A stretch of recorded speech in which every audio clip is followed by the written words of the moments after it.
Welcome back. We're here to preview Saturday afternoon's Premier League game between Tottenham Hotspur and Aston Villa. Matt, it's obviously a huge game for Tim Sherwood, Villa manager, going back to his old club. They've had 2 games recently, but only 1 point out of those. Yeah, both difficult games though. Obviously played United at United, who are playing very well lately. Good home record, and it was they didn't have too much in the final third. United controlled that game for long spells. Obviously went 1-0 up, 2-0 up later on with a great goal from Rooney. Villa then went down the other end, got the goal from Benteke. Poor goalkeeping from De Gea, but gave themselves maybe a slight hope. They didn't have too much in the game in terms of chances, but United obviously got the 3rd goal from Herrera, his 2nd of the match, and that was it. And you fancy, and I think Tim Sherwood said before the game, he obviously took his Tottenham side there last season and won, and he fancied that maybe they could be beatable, but it was a bit of a game where they didn't deserve anything, didn't get anything in the end. Next game, obviously Tuesday evening, play QPR at home, which is massive. 2 teams struggling. What a game it was! 6-goal thriller, and I think people thought it was going to be a bit tight. But when you look about Villa's goal struggles earlier in the season, them struggled to score goals under Sherwood, and conceded a lot. And obviously the way the game unfolded, the fact that QPR were winning with 15 minutes to go or something, that good goal from Aston, and Benteke obviously gets the hat-trick, great free kick, and I think they really would be struggling without him. They would be. The fact they got a point from that game, obviously, on the face of it, is not great. But if they'd have lost that game, they'd been in big trouble. QPR, like I say, they won the game before that as well, didn't they? So if they'd had back-to-back away wins, that gave them all sorts of confidence. But great game overall.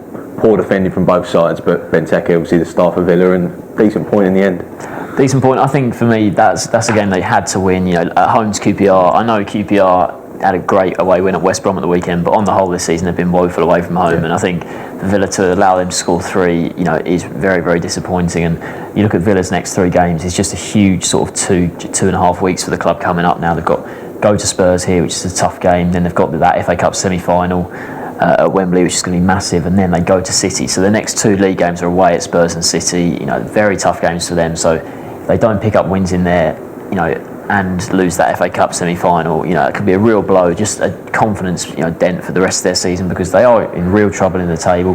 After that, they have 2 home games in a row, Everton and West Ham, and then it's a tough end to the season as well they've got. So I think the way things stand, I think they'll just want to maybe try and get a draw from Spurs. I can't see them beating City at the Etihad, and then if they can win that FA Cup semi-final, it would just be a huge lift for them going into those next 2 home games against Everton and West Ham, because I think in those 2 games they'll want to get 4 points out of 6, because like I said, it's a tough end to the season for them, and the way things are going, some teams do have better run-ins than others. Likes of Hull have got a really tough run-in, Sunderland have got a tough run-in as well, so I think the way they're going, they need to start improving in this massive 2 weeks for the club. It's massive, it's tight down there, isn't it? Villa sitting 16th for the minute, only 3 points clear of the relegation zone. I think that they have played a game more as well. They're sitting on 32 games, whereas the other teams around them have got obviously that game in hand. So that, when the point I made about being a good point in the end, I think the fact that they were losing and they managed to get the goal back, but like you say, QPR at home, you would fancy the chances to obviously get all 3 points. But Benteke, he's been in good form. I think had that great season, didn't he? And it got linked with £25 million move to Arsenal, and Tottenham were interested. And then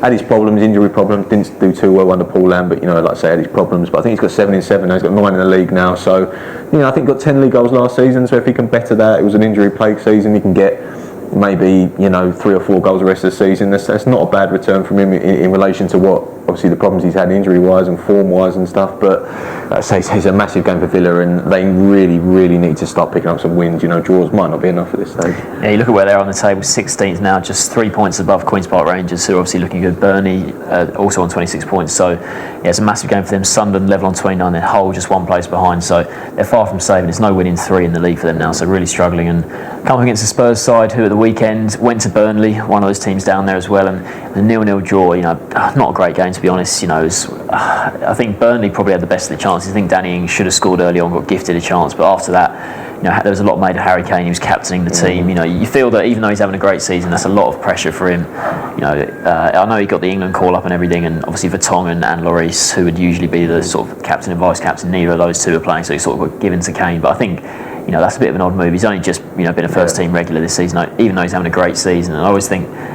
captain, it makes more sense to make it a midfielder or a defender. It's an up and coming striker. I know he's he's one of our own, as the Spurs fans always sing, but it's a bit of an odd move, and he didn't happen for him at all. One of his worst games. Didn't get many chances, to be fair, but Spurs on the whole, it was disappointing for them. Just 1 win in 3 league games now, and you look at where they are on the table, 6th place. It's okay for them, but it could certainly be a lot better. I think the fact they're 7 points off 4th now as well, and they're looking at you look at Liverpool, maybe could they sneak in there, but I don't think Spurs are going to finish top 4, and you wonder whether that might be a poor season. Like I say, if they finish 7th, that's probably a poor season when you think about the players they've obviously got and battling against Southampton, teams like that. But I think the most interesting thing is they've conceded the most goals in all teams in the top 12 this season. So I mean, when you look at it, it's not too surprising. Kyle Walker's had a bit of a poor season, hasn't he?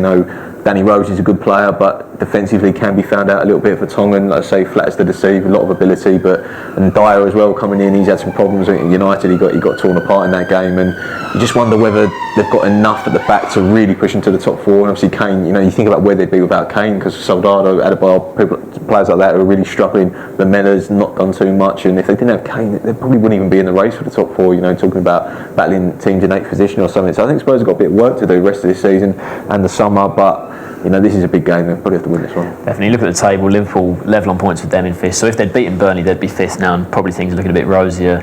Southampton, Liverpool, Spurs, Southampton, none of those 3 teams won at the weekend. Southampton went down at Everton, so they're just a point behind Spurs. So just 1 point separates those 3 teams at the moment. And you wonder, there's talk maybe Spurs, do they want to get in the Europa League or not? But I think you've got to push for a European place. It's a competition. I think the fans will always want to be in Europe, even if it's the Europa League. I know they want to get top 4, but you look at the clubs above them, Chelsea, Arsenal, United, they look great at the moment. City, obviously the reigning champions. So I think even though Spurs, they spent a lot of money, it was always going to be a tough ask to break those 4 up, because United were always going to get better. The quality they've got, and with Van Gaal coming in, and Liverpool, they've looked good. Last season obviously a great season. So I think for Spurs to break those 5 teams would have been a huge ask, and they're not going to do it. But I think on the whole it's been a pretty good season. But like you say, defensively there's something they need to sort out. But yeah, this is a game they'll fancy winning. Home to Villa, like we said, out of form, no winning 3. What's your score prediction? Yeah, I think you've got to fancy Spurs. I think they won the last 5 against Villa in the league, so let's say they went to it full of confidence. I don't think it'll be comprehensive by anything. I fancy Villa to score, but I think Tottenham will just nick it 2-1. 2-1. I'm actually going to back Villa to get a point. I think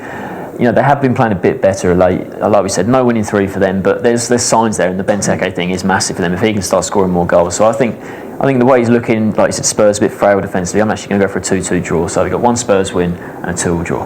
Thanks for watching.